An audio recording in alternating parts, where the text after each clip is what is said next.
ఆరో తరగతి విద్యార్థులకి శుభోదయం నాన్న.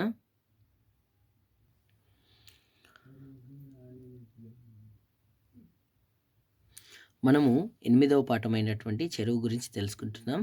అయితే అందరికీ ముందుగా ఒక మాట నాన్న, అందరూ జాగ్రత్తగా ఉండండి, ఇంట్లో ఉండండి, అమ్మా నాన్నలు చెప్పింది వినండి, ఎవరు బయటకు రాకూడదు, ఇంట్లో ఉండండి, సరేనా?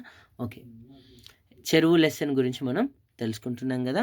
చెరువు తన గురించి తాను మనకి చెప్తుంది కదా. ఉత్తమ పురుష కథనంలో జరుగుతుంది. ఉత్తమ పురుష కథనము, ప్రథమ పురుష, మధ్యమ పురుష అంటే ఏందో తెలుసుకున్నాం. చెరువు ఎలా ఊరికి బతుకునిస్తుందో మనందరికీ, ఊరే కాదు నగరానికి, పట్టణానికి, పల్లెటూరు వాళ్ళకి చెరువు ఏ విధంగా బ్రతుకునిస్తుందో, చెరువు వల్ల మనకు ఎట్లాంటి లాభాలు ఉన్నాయో, చెరువును ఆశ్రయించుకొని పక్షులు, మనుషులు అందరూ ఏ విధంగా బతుకుతున్నారో అనేది మనకు చెరువు చెప్తుంది తన గురించి తాను కదా.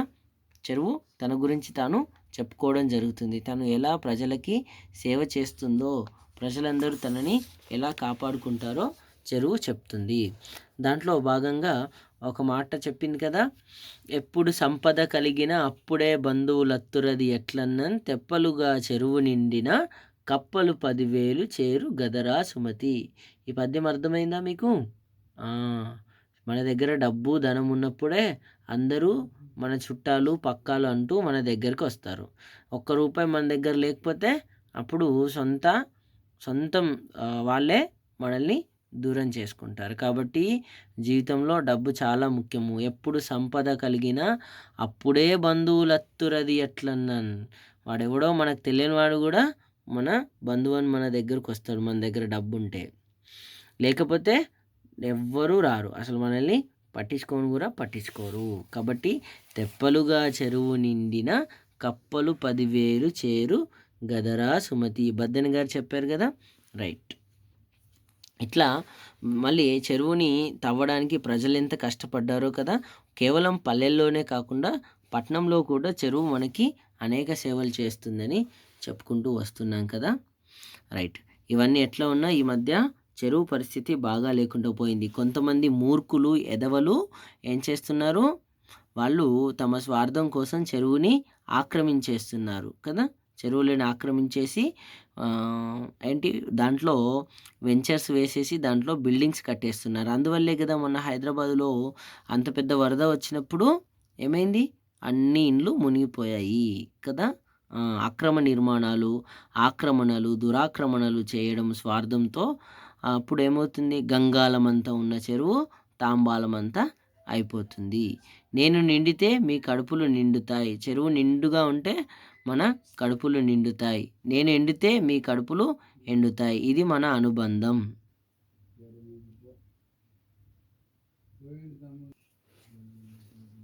రైట్.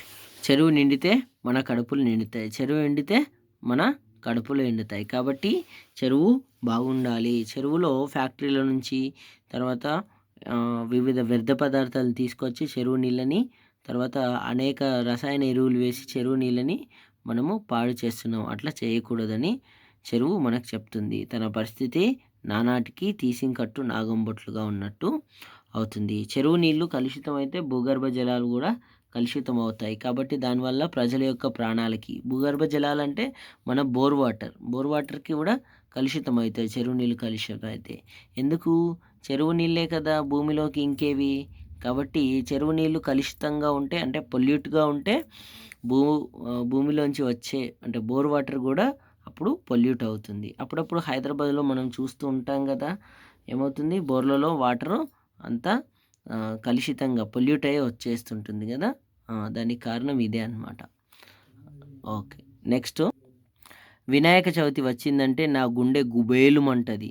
ప్లాస్టర్ ఆఫ్ ప్యారిస్తో రసాయనిక రంగులతో రూపొందించిన వినాయక మూర్తులను వందల సంఖ్యలో నాలో నిమజ్జనం చేస్తున్నారు ఈ జనం. ఇక నా పరిస్థితి ఎంత దుర్భరంగా ఉంటుందో మీరే ఊహించండి. అల్లం తిన్న కాకోలే ఎంత మొత్తుకున్నా ఎవరు పట్టించుకుంటలేరు. చూడండి, ఇక్కడ చూడండి, చూస్తున్నారా, వినాయక చవితి వస్తే చెరువుకి ఏమవుతుందంట, గుండె గుబేలుమంటదంట. అబ్బా, వినాయక చవితి వచ్చింది, నా పని అయిపోయిందిరా బాబు అనుకుంటుందట. ఎందుకు, ఎందుకంటే ప్లాస్టర్ ఆఫ్ ప్యారిస్ అంటే అనేక పిచ్చి పిచ్చి రసాయనాలతో తయారు చేసినటువంటి వినాయకుడు. అంటే మట్టితో తయారు చేసిన వినాయకుడు. నిజంగా వినాయక చవితి అంటే వినాయకుడి పూజ అంటే మట్టి విగ్రహమైనా అది కలర్ ప్లాస్టర్ ఆఫ్ ప్యారిస్తో చేసిన విగ్రహమైనా ఒకటే కదా, రెండు వినాయకుడే కదా. మట్టి విగ్రహం అయితే వినాయకుడు కాకుండా పోడు కదా. మరి అయితే ప్లాస్టర్ ఆఫ్ ప్యారిస్తో పెద్ద పెద్ద వినాయకులు చేసి పెడితేనే నేను అందరికీ వరాలు ఇస్తానని చెప్పాడా వినాయకుడు ఏమన్నా? చెప్పలేదు కదా. కానీ ప్రజలు అట్లాంటి వినాయకులకే ప్రిఫరెన్స్ ఇస్తారు. కాబట్టి ఏమవుతుంది, ఆ వినాయకులు తీసుకొని వెళ్ళి చెరువులో వేస్తారు 9 రోజుల తర్వాత. వేస్తే ఏమవుతుంది, చెరువులో ఆ ప్లాస్టర్ ఆఫ్ ప్యారిస్ అంటే రసాయనాలతో చేసినటువంటి, మీరు ఎప్పుడైనా కెమికల్ ల్యాబ్కి వెళ్తే మీకు తెలుస్తుంది రసాయనిక రంగుల వల్ల వచ్చే వాసన, ఆ ఎఫెక్టు చర్మానికి ర్యాషెస్ వస్తాయి, దద్దుర్లు వస్తాయి. ఎంత ముక్కు అసలు పనిచేయకుండా పోతుంది, కళ్ళు పనిచేయకుండా పోతాయి దాంట్లో వాడే రసాయనాల వల్ల. అట్లాంటి రసాయనాలతో ప్లాస్టర్ ఆఫ్ ప్యారిస్తో చేసిన విగ్రహాలని తీసుకెళ్ళి మనం చెరువులో వేస్తాం. కాబట్టి వినాయక చవితి వచ్చిందంటే చెరువుకి గుండె గుబేల్మంటదంట. గుబేల్మండం అంటే భయపడిపోతుంది. వందల సంఖ్యలో అట్లాంటి వినాయక మూర్తులను తీసుకొచ్చి నిమజ్జనం చేస్తారు. అందుకే చెరువు వాటరు ఒకప్పుడు స్వచ్ఛంగా ఉండేది. చెరువులో నీళ్ళని ఒకప్పుడు తాగేవారు. ఇవాళ తాగే పరిస్థితి కాదు. తాగితే ఇంకా నువ్వు డైరెక్ట్ ఎక్కడికి వెళ్ళాలి, వినాయక స్వామి దగ్గరికి వెళ్ళిపోవడం ఇంకా చెరువులో నీళ్ళు తాగితే. అట్లాంటి పరిస్థితి వచ్చింది. మీ అందరికీ ఉదాహరణ మన ట్యాంక్ బండ్ హుస్సేన్ సాగర్ ఉంది కదా, అది కొన్ని వందల సంవత్సరాల నుంచి వందల సంవత్సరాల నుంచి దాంట్లో ఈ ప్లాస్టర్ ఆఫ్ ప్యారిస్తో చేసిన వినాయకుల్ని వందల సంఖ్యలో, వేల సంఖ్యలో వేయడం వల్ల ఆ నీళ్ళు, అట్లాగే దాని చుట్టుపక్కల ఉన్న ఫ్యాక్టరీలు, ఇక్కడ చూస్తున్నారు కదా చెరువుని, చుట్టుపక్కల ఉన్న ఫ్యాక్టరీలు, హుస్సేన్ సాగర్ పరిస్థితే ఇది. వినాయకులు వేయడం వల్ల దాంట్లో ఉన్న నీరు ఏమవుతుంది, పాడైపోతుంది. ఇక నా పరిస్థితి ఎంత దుర్భరంగా ఉంటుందో మీరే ఊహించండి. ఆ నీళ్ళు అసలు మీరు ఎప్పుడైనా వెళ్తే చూడండి, ట్యాంక్ బండ్ దగ్గరలో ఆ హుస్సేన్ సాగర్ దగ్గర వెళ్తే ఆ నీళ్ళలోంచి ఎంత దుర్భరమైన గ్యాస్ వాసన వస్తుందో, ఆ నీళ్ళు ఎంత చెడ్డగా ఉంటాయో మీరే చూడండి. కాబట్టి అట్లాంటి పరిస్థితి ఎవరు చేస్తున్నారు, మానవులమైన మనమే చేస్తున్నాం. కాబట్టి అటువంటి పరిస్థితి చేయకుండా ఉండాలి.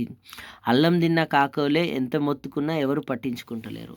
అల్లం తిన్న కాకోలే అంటే ఇది ఒక సామెత. అల్లం తిన్న కాకి, అల్లం తెలుసు కదా, ఒకసారి నోట్లో పెట్టుకొని చూడండి, చాలా కారం వేస్తుంది కదా, రైట్. ఒకవేళ కాకి అల్లం తింటే ఏమవుతుంది, అసలే కాకి కావు కావుమంటుంది. అల్లం తిని దాని నోరు మండిందనుకో, అది ఇంకా మొత్తుకుంటుంది కదా, కావు కావు కావు అని. దాన్ని ఎవరైనా పట్టించుకుంటారా? కాకి మొరిగితే ఎవ్వరు, కాకి అరిస్తే ఎవ్వరు పట్టించుకోరు. అట్లాంటిది అది అల్లం తిని అరిచిందనుకో, దాన్ని ఇంకెవరైనా పట్టించుకుంటారా? అంటే ఎవరు పట్టించుకోవడం లేదు అనే సందర్భంలో ఈ సామెత మనం వాడతాం. ఈ సామెతని మనం వాడతాం. కాబట్టి చెరువుని ఎవరు పట్టించుకోవట్లేదు. దాని గురించి దాన్ని అందరూ నాశనం చేసేవారే, దాన్ని ఆక్రమించేవారే, దురాక్రమణలు చేసి అక్రమ నిర్మాణాలు చేసేవారే, చెరువుని ఏదో విధంగా నాశనం చేసేవారే తప్ప దాన్ని బాగు చేసేవారు ఎవరు లేరని చెప్తుంటుంది చెరువు. వెనుకటికి నా మట్టితో వినాయకులను చేసేవారు. దానివల్ల పర్యావరణానికి ప్రమాదం కలిగేది కాదు. కానీ ఇప్పటి ఈ విపరీత ధోరణులు ప్రాణుల మనుగడకే సవాలు విసురుతున్నాయి. బ్రతుకు దినదిన గండంగా మారుతున్నది. నాగరికత వెర్రితలలు వేయకూడదు. నాగరికత అంటే మోడ్రన్ స్టైల్స్ వెర్రి తలలు. వెర్రి అంటే పిచ్చి తలలు వేయకూడదు. అంటే మనిషి ఆధునికం కావాలి, మోడ్రన్ కావాలి, కానీ ఆ మోడ్రన్ పేరుతో పిచ్చి వేషాలు వేయకూడదని చెప్తుంది చెరువు. సరే, వెనుకటికి నా మట్టితో వినాయకులను చేసేవారు. వెనుకటికి ఏం చేసేవారు? వెనుకటికి అంటే పాతకాలంలో, పురాతన కాలంలో నా మట్టితో అంటే చెరువులో ఉన్న మట్టిని తీసుకొచ్చి, నల్ల మట్టిని వినాయకులను చేసేవారు. దానివల్ల పర్యావరణానికి, చెరువుకి ఏమైనా ప్రమాదం ఉందా? ఏమీ ఉండేది కాదు. ఎటువంటి ప్రమాదము ఉండేది కాదు. కానీ ఇప్పటి ఈ విపరీత ధోరణులు అంటే రసాయనాలతో చేసిన వినాయకుల్ని వాడడము, పెద్ద వినాయకుడు ఎంత పెద్ద వినాయకుడు పెడితే అంత గొప్ప అనుకోవడము, వినాయకుడి పేరు చెప్పి చందాలు వసూలు చేసి అక్కడ చేయకూడని పిచ్చి పనులన్నీ కొంతమంది, అందరూ కాదు, కొంతమంది చేయడము, ఇట్లాంటివన్నీ మంచిది కాదు. అది విపరీత ధోరణి అంటే అవే. ఓకేనా? ఇవేం చేస్తున్నాయి? ప్రాణుల మనుగడకే సవాలు విసురుతున్నాయి. మనిషి యొక్క మనుగడకి, అట్లాగే చెరువుల్లో బతికేటువంటి కప్పలు, మొసళ్ళు, చేపలు లాంటి యొక్క ప్రాణులు, చెరువు నీళ్ళ మీద ఆధారపడి బతికే పశువులు, పక్షులు, వీటి యొక్క మనుగడకి అంటే అవి బతకకుండా పోతున్నాయి. మనుగడ అంటే అవి బ్రతకడం కష్టమైపోతుంది. బ్రతుకు దినదిన గండంగా మారుతున్నది. బ్రతుకు దినదిన గండంగా మారడం అంటే ప్రతిరోజు అమ్మో రేపేమవుతుందో, నా బ్రతుకు ఎట్లా ఉంటుందో, దినదిన గండంగా మారడం అంటే అదే. కాబట్టి మనము జాగ్రత్తగా ఉండడం ముఖ్యం. బ్రతుకు దినదిన గండంగా ఉండకూడదంటే మనం జాగ్రత్తగా ఉండాలి. నాగరికత వెర్రితలలు వేస్తుంది. కాబట్టి నాగరికత, మోడర్నైజేషన్ తప్పని చెప్పట్లేదు, కానీ అది పిచ్చి వైపుగా ఉండకూడదు. ఇవన్నీ చెప్తుంటే నాపై కన్నెర్ర చేస్తారెందుకు? చేసేవి లోపాలు, చెప్తే కోపాలు అన్నట్లున్నది మీ వ్యవహారం. కనీసం ఇప్పటికైనా జాగ్రత్త పడతారని నా ఆశ. చేతులు కాలినాక ఆకులు పట్టుకుంటే ఏం లాభం? మళ్ళీ మళ్ళీ చెప్తున్నా, చెరువుని పొమ్మనడం అంటే కరువుని రమ్మనడమే. రైట్. ఇంకా ఏం చెప్తుంది చెరువు? ఇవన్నీ చెప్తుంటే, ఇట్లా చెప్తుంది కదా చెరువు, ఇవన్నీ చెప్తుంటే మనం అమ్మో చెరువు ఎన్ని మాటలు అంటుందని మనం కన్నెర్ర చేస్తున్నాం కదా. ఎందుకంటుంది చెరువు మనల్ని? మనం చేసేవి లోపాలు, చెప్తే కోపాలు. తను అంటే మనం చేస్తున్న తప్పులని చెప్తే కోపం అయిపోతుంది కదా, కానీ మనం చెప్తున్న తప్పు చెప్తే అప్పుడు అది కోపానికి, అంటే ఎవరైనా మన తప్పుని చెప్పారనుకోండి, ఆ తప్పుని మనము సరిదిద్దుకోవడానికి ప్రయత్నించాలి. మళ్ళీ మనం జీవితంలో అట్లాంటి తప్పు చేయకుండా ఉండాలి. చెప్పిన వాళ్ళ మీద కోపం తెచ్చుకుంటే ఏమవుతుంది? మళ్ళీ నువ్వు తప్పు చేసి మళ్ళీ లోపం అయిపోతుంది. కాబట్టి చేసేవి లోపాలు, చెబితే కోపాలు అన్నట్లుగా ఉన్నది మీ వ్యవహారం. అంటే మనుషులు చెరువు చెప్తున్న ఈ మాటలు విని మీరు కోపం తెచ్చుకుంటున్నారా? అట్లా చేయకూడదు. కనీసం ఇప్పటికైనా జాగ్రత్త పడతారని నా ఆశ. అంటే ఇప్పటికైనా మీరు చెరువుని కాపాడుకుంటారు, జాగ్రత్తగా చూసుకుంటారు, జాగ్రత్త పడతారని నా ఆశ అని చెప్తుంది. చేతులు కాలినాక ఆకులు పట్టుకుంటే, చేతులు కాలిపోయాయి, తర్వాత ఆకులు పట్టుకుంటే ఏం లాభం వస్తుంది? చేతులు కాలిపోయిన తర్వాత ఏమీ రాదు. ఏం లాభం? చేతులు కాలినాక ఆకులు పట్టుకుంటే ఏం లాభం? మళ్ళీ మళ్ళీ చెప్తున్నా, చెరువుని పొమ్మనడం అంటే కరువుని రమ్మనడమే. చెరువుని మనము నాశనం చేసి, ఆక్రమించేసి, స్వార్థం కోసం కొంతమంది చేస్తున్న ఆ స్వార్థం పనిని చూస్తూ నిలబడ్డా తప్పే. ఏమవుతుంది? రానున్న రోజుల్లో మనకి ఆహారం అనేది దొరకకుండా పోతుంది. మనము ఆహారాన్ని కోల్పోతాం. మనం కరువు కోరలో చిక్కుకుపోతాం. ఆహారం దొరకని పరిస్థితులు మనకు వస్తాయి. తరతరాల చరిత్రకు నేను మౌన సాక్షిని. నా విషయంలో రాజులు ఎంతో ఉదారంగా వ్యవహరించారు. నా పైన వారికి ప్రత్యేక శ్రద్ధ. కాకతీయులు నిర్మించిన రామప్ప చెరువు, పాకాల చెరువు, లక్నవరం చెరువు నేటికి చెక్కు చెదరలేదు. అవి ఎంతో విశాలమైనవి. మంతనిలో శిలా సముద్రం అని చెరువు ఉంది. వనపర్తి రాజులు ఏకంగా సప్త సముద్రాలు అని పేరు పెట్టుకున్నారు చెరువులకు. పెద్ద చెరువులను సముద్రంగా పిలిచే సాంప్రదాయం తెలంగాణలో ఉంది. చాలా పెద్ద చెరువు ఉందనుకోండి, దాన్ని సముద్రం అంటారు. అది తెలంగాణలో మాత్రమే ఉన్నటువంటి అంశము. సరే, తరతరాల చరిత్రకు నేను మౌన సాక్షిని. చెరువు తరతరాలుగా అంటే మన తాతలు, మన ముత్తాతలు, మన అమ్మ నాన్నలు, మన పిల్లలు, అంటే ప్రతి ఒక్క తరానికి, ప్రతి జనరేషన్కి, తరతరాల చరిత్ర అంటే జనరేషన్ గ్యాప్లకి నేను మౌన సాక్షి. చెరువు మనలాంటి వాళ్ళను ఎంతోమందిని చూసింది. చెరువు అలాగే ఉంది, దాన్ని మనము ఏమీ చేయలేం. నా విషయంలో అంటే, కానీ కొంతమంది స్వార్థపరులు ఇప్పుడు దాన్ని ఆక్రమిస్తారేమో, కానీ ఏమవుతుంది, మొన్న మూసీ నదికి వరదలు వచ్చాయి కదా వర్షాకాలంలో, అట్లా వచ్చినప్పుడు ఆ స్వార్థపరుల యొక్క స్వార్థం బయటకు తెలుస్తుంది. నా విషయంలో రాజులు ఎంతో ఉదారంగా వ్యవహరించారు. ఉదారంగా వ్యవహరించడం అంటే చాలా ఫ్రీగా ఉండడం. చెరువుని వాళ్ళు చాలా బాగా చూసుకున్నారు. నా పైన వారికి ప్రత్యేక శ్రద్ధ, స్పెషల్ ఇంట్రెస్ట్ అంట చెరువు పైన. ఓకేనా. కాకతీయులు నిర్మించినటువంటి రామప్ప చెరువు వరంగల్లో ఉంది కదా, పాకాల చెరువు పాకాలలో ఉంది, తర్వాత లక్నవరం చెరువు ఇక్కడ మేడారం జాతర దగ్గర ఉంటుంది, చాలా దీనిపైన బ్రిడ్జ్ కూడా ఉంది, చాలా పెద్ద చెరువు. వీటివి నేటికి కూడా చెక్కు చెదరలేదు. ఆ చెరువులు ఎప్పుడో కాకతీయుల కాలంలో నిర్మించినవి, కానీ ఇవాళటికి కూడా అవి ఎంతో గొప్పగా అట్లాగే ఉన్నాయి. అవి ఎంతో విశాలమైనవి, చాలా పెద్దవి. మంతనిలో శిలా సముద్రం అని చెరువు ఉంది. మంతని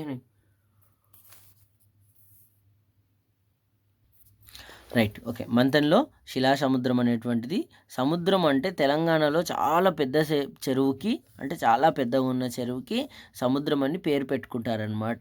సముద్రం ఎంత పెద్దగా ఉంటుందో ఆ చెరువు అంత పెద్దగా ఉంటుందని అప్పట్లో ఆ కాలంలో ప్రజల యొక్క భావన. అలాగే వనపర్తి రాజులు ఏకంగా సప్త సముద్రాలు అనేటువంటి పేరు చెరువులకు పెట్టుకున్నారు.